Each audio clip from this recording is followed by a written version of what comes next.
Hey guys, I'm Kevin at JcrOffroad. In this video, I'm going to walk you through our Bronco gas tank skid install.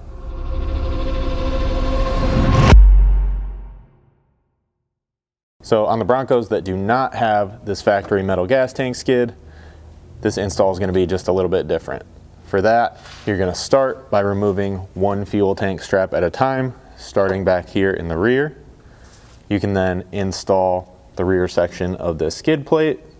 And then once that hardware is all tight and that skid is supporting the tank, you can come back up to the front, remove this strap that'll be roughly in this location, install the front portion of your new skid, and tighten everything up. For those of you that do have this factory metal gas tank skid, the install will be just a little different. You're going to need to loosen all of these bolts, possibly remove like this one here so that you can get the strap slid back as far as you may need to. But you're just going to be loosening all of these, allowing it to drop down just a little bit so that you can fish a ratchet strap through under the tank, get it tied up to one of these stronger factory cross members, and that way you'll have a couple straps in here supporting the full weight of the tank, allowing you to then support the skid separately, remove all the tank skid mounting hardware, and drop this down. Now obviously, best case scenario, you're going to be doing this at a time where you have essentially no fuel in your gas tank. Obviously you're not going to run it completely out, but you want as little in there as possible so that this tank is as light as possible when you're trying to support it and when you have the factory supports out of the way.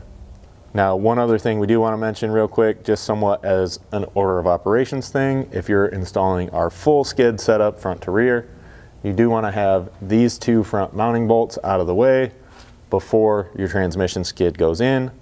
Ideally, you just go ahead and get this gas tank skid in before that trans skid goes on. So at this point, I'm going to begin by grabbing an 18 mil socket and loosening all this tank mounting hardware so that I can start to drop this tank skid down. I'm going to get a jack up here for safety at this point, just temporarily supporting this, so I can get these out kind of as far as I'm comfortable with while still having a few threads in to support the gas tank.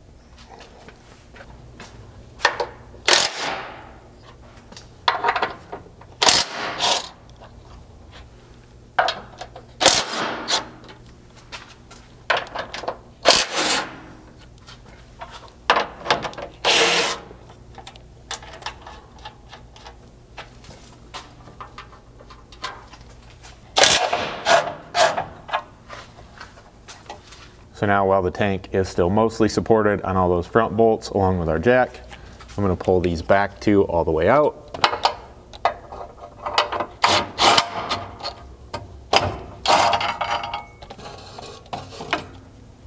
And that way the threads of these bolts are out of the way so I can get my strap up underneath between the tank and the skid and worked all the way forward to this cross member.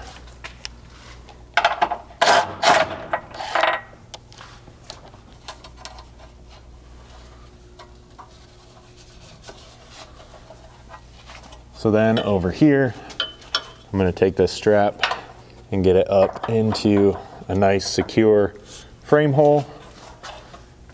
Then I'm going to find a spot pretty similar over here on the other side into this cross member and start tightening this up to kind of support the back of this tank.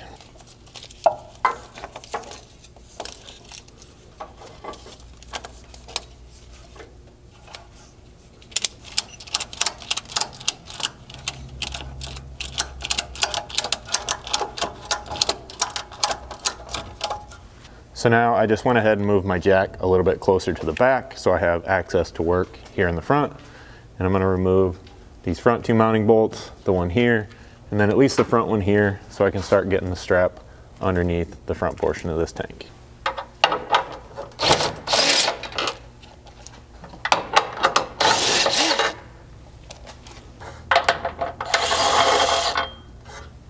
So with those out of the way, I'll snake another strap up in here, get that under the tank, and then again find a nice secure hole here in the frame that I can strap into.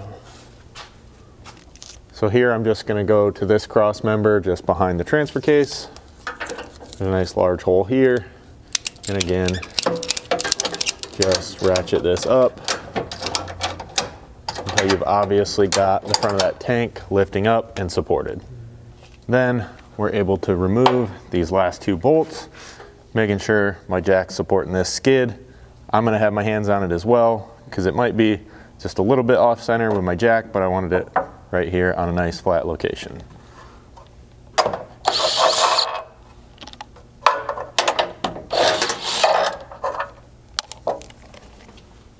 Now with those removed, I can start lowering this down.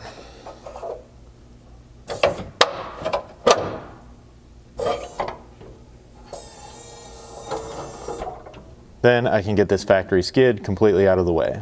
After that, I'll take this jack and get it back in here, supporting the front, while I begin installing the rear of your new skid. So before you get this rear section of the tank skid up into place, you want to make sure to grab these clip nuts from your hardware pack and get them installed here on the 2 holes in this front flange. For that, you can simply slide them over the front. You may have to give them just a little bit of a tap, and then get it lined up with that hole.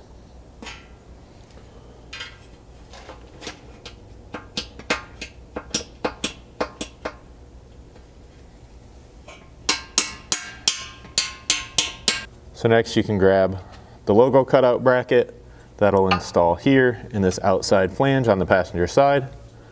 You'll install a serrated flange nut to the back and use a 1/2 inch button head bolt from the outside.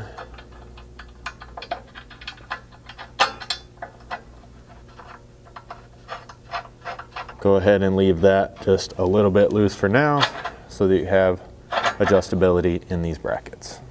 Next, you can take the rear passenger side standoff bracket and install it over the top of the skid. This one will use this mounting hole in the bottom, again installing with a 1/2 inch button head and a flange nut.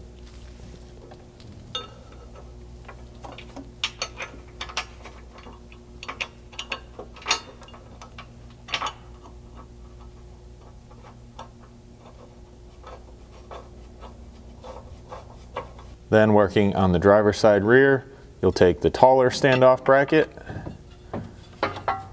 and just like the others, slide it up in here. It'll bolt to the inside of this outer flange. 1/2 inch button head, another flange nut.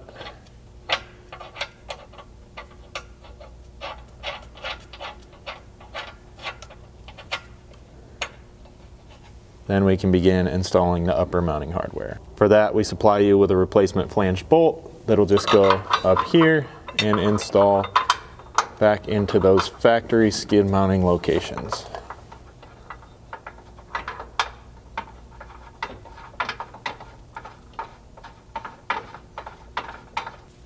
Now we can go get the other 2 in before moving to the front half of the skid. So I put this one in, and then before I get this back bolt installed back here, you just want to make sure that you get this strap out so that it doesn't get caught here in front of the bracket once that bolt's in place.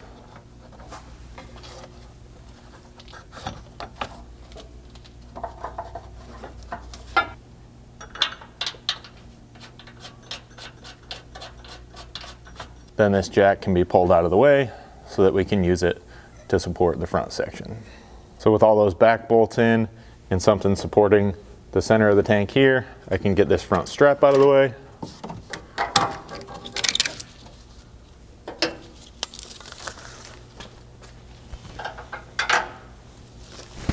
And then we can take the front section of the skid and begin pushing it up to the tank. So with this up close, I'm going to line it up with the 2 front holes here in the back skid and begin installing 2 3/8 button head bolts.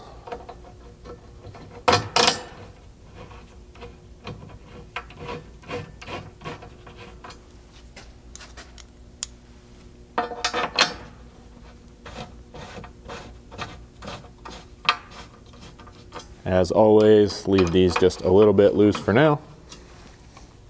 Then take 3 more of those provided flange heads and get them installed into these 2 outer holes as well as that 3rd inside mounting hole.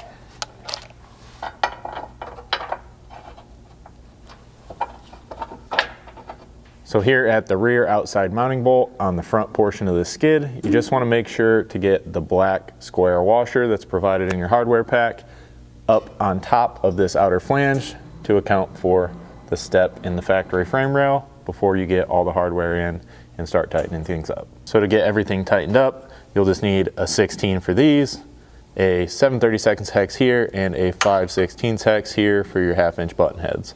Now the only thing you really need to be looking for as you go to tighten these up is that your tank is more or less centered on top of this skid so that you don't get it contacting the hardware on the back side when everything's in place.